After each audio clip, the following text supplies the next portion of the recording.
What's up, y'all? Polo Sports Talk and Entertainment here again with another one. Make sure you hit that like, subscribe to the channel if you're not a member, and also hit the notifications so that you're able to get all of my content. Danny Ainge has been um, he as of recently hired uh, hired on with the Utah Jazz as the front office alternate government governor and CEO. Uh, you know, but I'm not going to forget about the damage that you caused for many players, and most notably Isaiah Thomas. Now, Danny Ainge, man, not only ruined, um,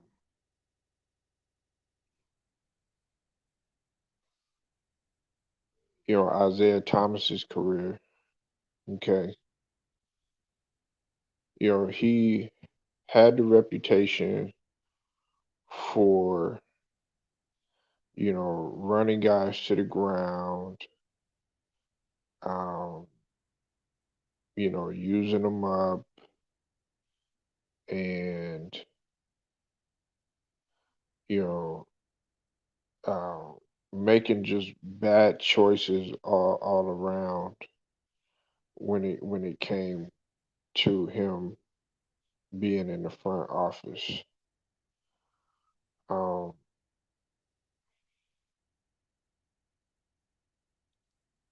you know, I think it's a real sad situation because Isaiah Thomas, man,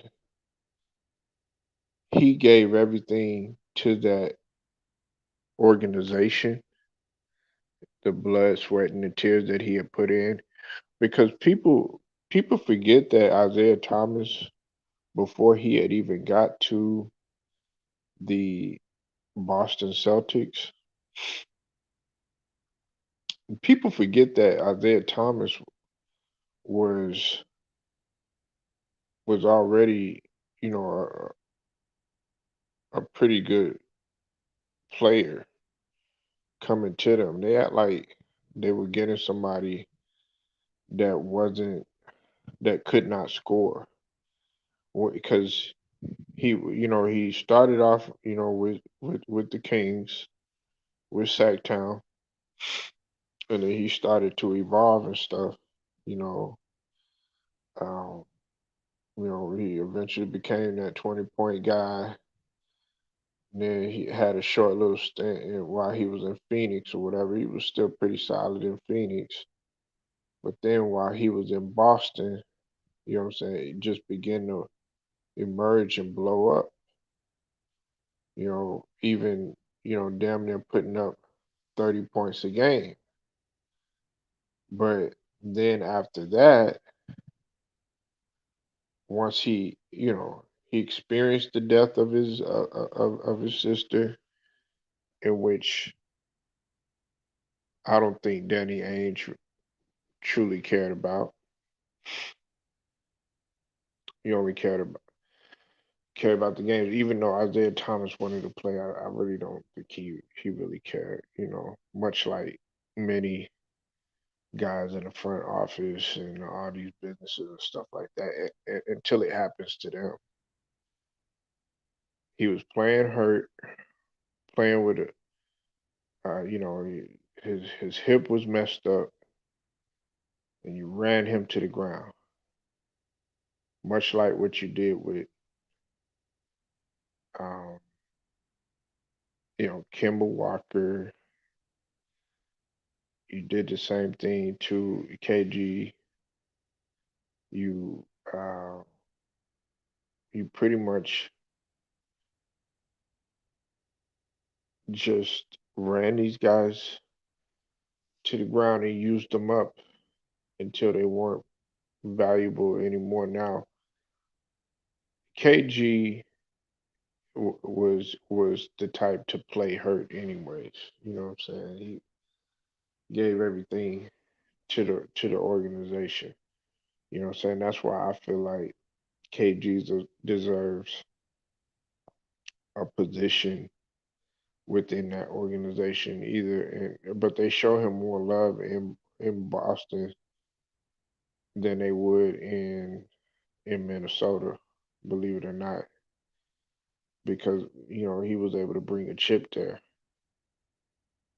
But I'm not trying to stray away from the subject. Isaiah Thomas was uh, was a guy that you could really rely on. You know what I'm saying? Especially when it came to his scoring and it came to his impact in terms of play. You talking about a guy, man, that was relentless with his scoring, and so you see it evident now when you putting up 81 in a program, and then you turn back and then you're hitting guys for 50, 60 some odd points or whatever, 42 in the G League, things of that nature. He could still hoop. The guy can still hoop. But then he went over there, didn't mesh well with LeBron at the time, and then he was out of the league. Well, not out of the league, but still trying to search for a spot or whatever. Because he had a short stint with LA, and then had a short stint with Denver, then played with Washington for a little bit. Then he was out again. Played only 3 games with the Pelicans, and then was out again. You know, not even he didn't even have enough time to really get himself going and everything. So he's hit the struggle again. To me, I feel like it had a lot to do with Danny Ainge. It was the cause of this. You know what I'm saying? See, these people don't understand, man. That these guys, they call each other, they talk to each other, they they get they'll be like, yeah, well, what do you think about this guy? You know what I'm saying? Stuff like that, and some of you guys, because they have something personal or they have some ill will or they don't even want a guy to succeed, or let's just say, call it what it is, some of these guys might be racist as fuck. They'll sit there and they'll be like, well, I don't believe in that. That guy is a good fit for your organization or something like that. You know what I'm saying? I mean, these guys are up talking at like 2, 3 in the morning sometimes when everybody else is asleep. These guys might contact each other. These guys are telling each other, we're doing this, and we would like him there. You know what I'm saying? When they'll be like, no, okay, no problem. We'll look for somebody else. This right here, this 10-day contract that they sign him to, I'm not happy about that shit because that's a sympathy grab. That's a fucking sympathy grab. They were happy for everybody happy for him and all this other stuff. I'm like, man, I'll be like, man, fuck that shit. And then what you gonna do? You're gonna get him in there. I guarantee you it's gonna happen, right? This is what's gonna happen. Everybody's gonna get back, right?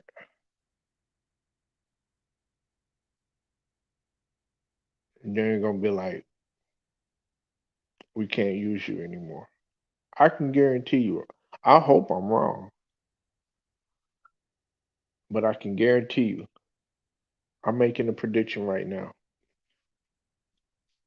Once everybody gets back in the full swing of things, they're not going to use Isaiah Thomas no more. They don't even give a fuck about Isaiah Thomas. They don't give a Now, I believe that the Bucks truly do give a fuck about DeMarcus Cousins. I feel like they should put him, you know, with the Bucks or somebody like that. Somebody that actually gonna really care about him. Shoot, put him on the motherfucking OKC. Put him on there. But they're gonna chew him up and spit him out just like they did when he was in Denver, Washington, and LA the first time. They're gonna do it. They're gonna do it. And they're trying to use this guy just for a little bit, just so that they can get through what they're getting through. And they're not gonna use them no more. And this all has to do with Danny Ainge, because Danny Ainge is still in the league. He's with Utah now, you know. And if you really gave a fuck about Isaiah Thomas like you did, you be doing everything you can to get him back. But you don't give a fuck. You's a cutthroat motherfucker. That's what you are. He's a savage, shrewd motherfucker that don't care about nobody but himself. You know. Now he brought some success there, to Boston, but it also backfired on him the way he was stepping on people and doing people wrong. He's shrewd as a motherfucker, and he ruined Isaiah Thomas's career, just like he ruined a couple of other players' career. You should have been pushing everything. You should have been doing everything that you could to try to bring the best out of a guy like Taco Fall. Not just letting him sit there and letting his skills diminish. So those are my feelings about it. I'm pretty sure maybe y'all have some different feelings about it. I think that he was a big reason why Isaiah Thomas is not being able to get to where he wants to go. I feel like it's just something going on to where they're not giving this guy an opportunity, and I believe Danny Ainge is a huge part of that. I really do. I really do believe that. But y'all like this video, share it, subscribe, hit them notifications so that you being notified too. Tell them, man, it's Polo Sports Talking Entertainment, man. I'm gonna get at y'all later.